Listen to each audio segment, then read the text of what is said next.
Hi everyone, welcome to Becky's Crafts and Goodies. I hope you're okay.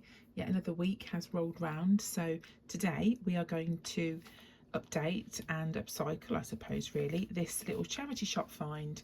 This was £2.50, so an absolute bargain. I've been looking for a little clock like this, like a mantle clock, for quite some time, and they had that in my local charity shop. So we're going to give it a new lease of life, little lick of paint and decoupage it. I'm going to keep this myself.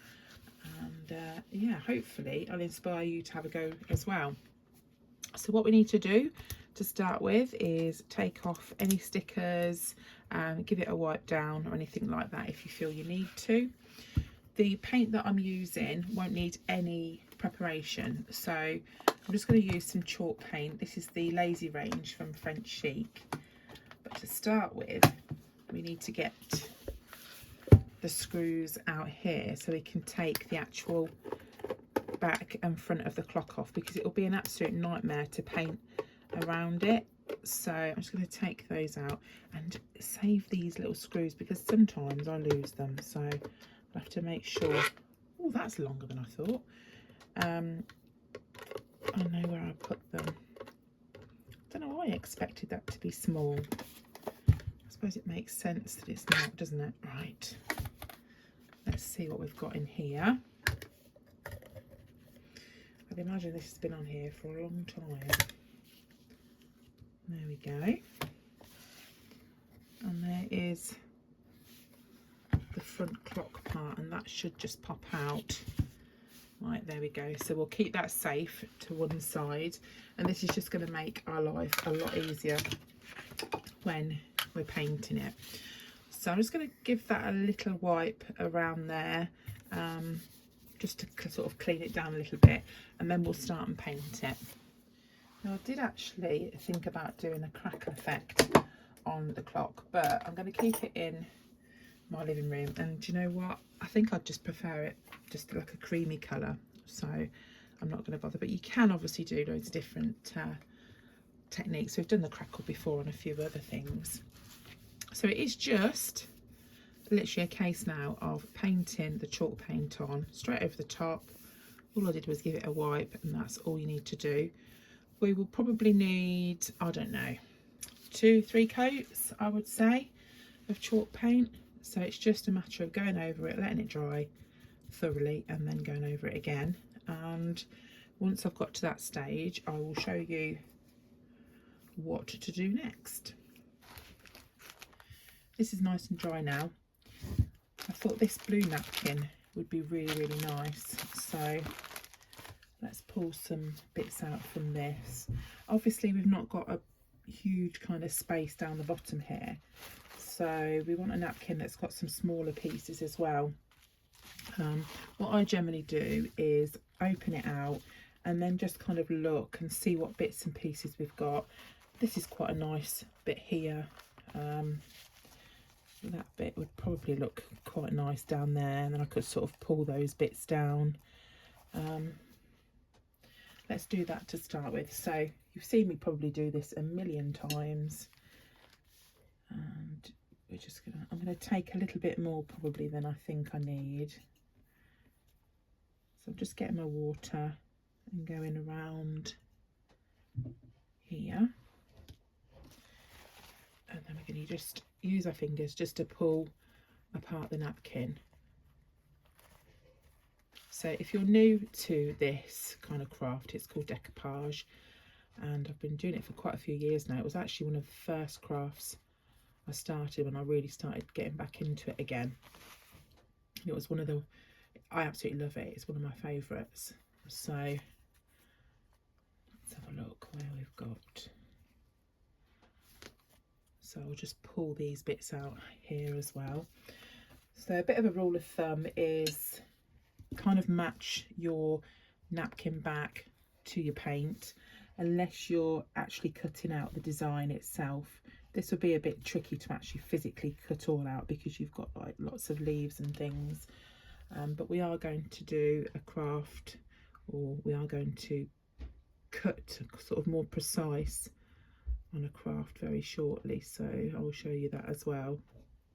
I have done that actually, but I'm going to do that very soon. So if you can see, I'm just taking the bulk of the white out, and it doesn't matter if you leave some. So just sort of holding it up. And what I'm going to do with this edge, because it's quite a flat edge, I'm just going to go around that and just make that a little bit more jagged. It helps sort of blend it in, just in certain parts, like this. And that's the part that we're going to stick on. So what we need is some glue to stick that on. Now I'm going to use something called matte finish. It's a bit basically like watered down PVA. So if you've got PVA glue, you can water that down. If you've got Mod Podge, let me show you what Mod Podge looks like. The matte one would be best. You can just water a little bit of that down. They tend to be a little bit thick if you use it not watered down. There's various different kinds of decoupage glue. I'm just reaching over to my shelf actually and just picking a few off because I've got everything that you could probably imagine. There's an outdoor one. What's this here? Mod Podge. No, that's outdoor. Dishwasher safe. These are the some are Mod Podge and some of the decoupage make. There's a fabric one. So I don't even use these. Oh, and there's a napkin one as well. Another one of those. So still the glues I've got, but I just tend to stick with the matte finish. I like the finish of that. So let me just pop those. I suppose really I should use some of these other glues and give them a try, shouldn't I really? So I just normally pour a little bit of glue into the lid. I don't tend to dip the brush in the pot. And with your napkins, they're generally 3-ply. For those of you that have been with me for a while will know this. So you just separate, just wet your finger a little bit, just separate them with your thumb and your finger, just sort of pulling them together and apart sort of quite quickly. And then that should help separate the plies. And all you want is the top little section that's got the actual decoration itself, the pattern itself on, and the other little bits and pieces you don't need. And now we're going to glue it on, and I always use a little bit of cling film or something to help stick this on, and I'll show you now just exactly how I do it. When I'm doing flatter projects, I try to use the little folders you get in sort of wallet folders, the plastic ones, because you can wipe them and reuse them. But on something like this, it is a little bit tricky, so it's easier to use cling film. I know we're trying to cut down on the plastic and everything, but it is a little bit easier. I'm just reaching for a brush. Get yourself some glue. I'm going to go on just a thinnish layer. Don't put too much on because that could make your napkin a bit wrinkly. And I just tilt this slightly just so it's facing. Just going to pop that there.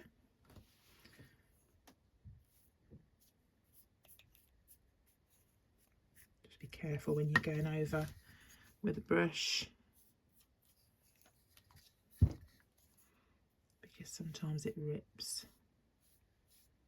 Just go around the corner a little bit and down there, and get your piece of cling film, and this helps you to sort of smooth it without ripping it, because they are so delicate, as I'm sure you can imagine. I've got some little grooves in there. We can do that. Now you can also, if you've got a clock or something like this, or something you want to decorate, you could use stencils, you can use rice paper, you can use transfers. You don't have to just use napkins, obviously this is just one technique. So there we go, so that's that part. Now I'm not going to worry about this, I'm going to let this bit dry and then we'll take that off using a nail file. And all I'm going to do now is just to decorate a bit more of the clock, so we'll do another bit here, we can do some over the top, and I'll just do it in exactly the same way. Open it out, see what designs we've got. I think it'd be nice maybe to put something up the side there, And some edges are quite good. If you've got one that's got sort of an edge on it, you know, you could maybe use that. But I do like to bring some of the bits down, so you sort of bring them and they go on to like the next section. I think that looks quite nice as well. Just trying to think what we can put on the top. I really like this bit here. And you'll often find as well, napkins are quite repetitive in, you know, what they've got, and you have to sort of take into account the fold and the crease parts. So I'm just going to take some sort of bits out and sort of see what they look like. But the blue leaves on this look quite pretty, I think. So I'm just going to cut a few bits out, or rip a few bits out, and see what we can use.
So I've gone round the front, and as I said, don't worry about these bits that are hanging over, we'll sort those out later. Done some bits around the side and on the back as well, and again we'll sort those out.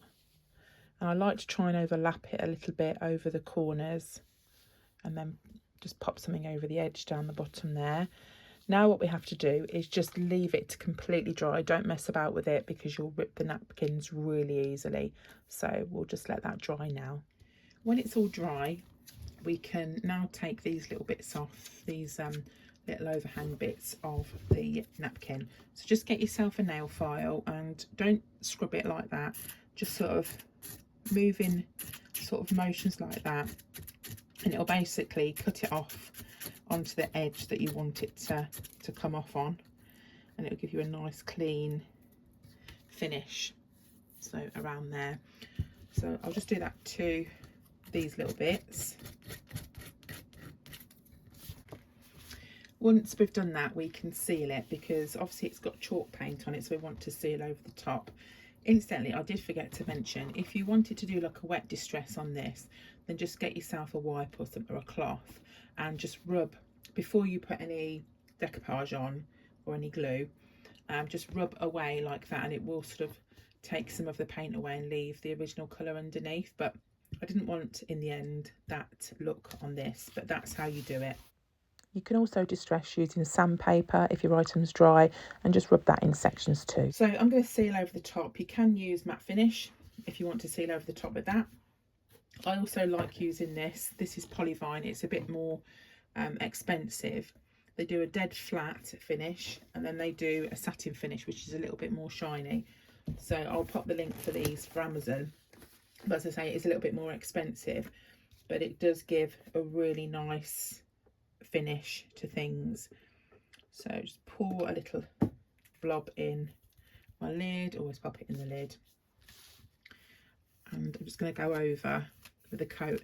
Obviously I can do this now because it's completely dry. I'm not going to rip the napkins because it's nice and dry. So it states to use a couple of coats, give it an hour or two in between applying the second coat, and then after a couple of hours it will be dry. I'll probably leave it overnight though, just purely for the fact of the time, and it's sort of the evening now, so I'll do a couple of coats and then tomorrow we'll just finish it off, which will literally be just a few seconds for you by putting the clock face back in.